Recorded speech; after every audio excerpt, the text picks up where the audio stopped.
ما تيجوا بقى النهارده نعمل كمية حلوة قوي من المولتو، واقتصادي جدا مش مكلف خالص بالمرة، وكمان محشي ومليان شوكولاتة اكتر من اللي بنجيبه من بره، وهش جدا، وكمان الحجم اكبر من حجم المولتو بتاع بره. بجد تحفة. يلا مع بعض بسم الله نشوف الطريقة ازاي. يلا بينا. اول حاجه معانا كوبايه من الزبادي. قد كوبايه الزبادي هنحط كوبايتين دقيق، نص كوبايه برضو من الحليب البودر، وعليهم معلقه من السكر، ونص معلقه كبيره من البيكنج باودر. هنعجن الكلام ده كله مع بعض حلو لحد ما نبقى معانا عجينه كده لينه جدا وبتلزق لحد ما.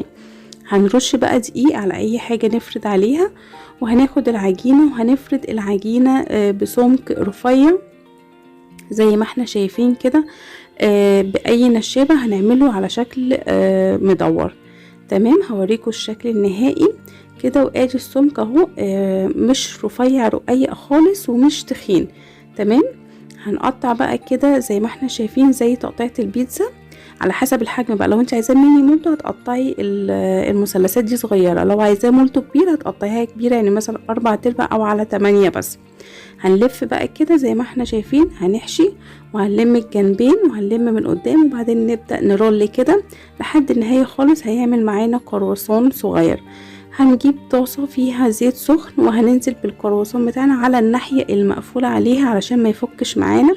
يعني خدوا بالكم ان في عندي حبة اتقلبوا فاتعملوا على الناحية العكس، فبصوا هيبدأ يفك.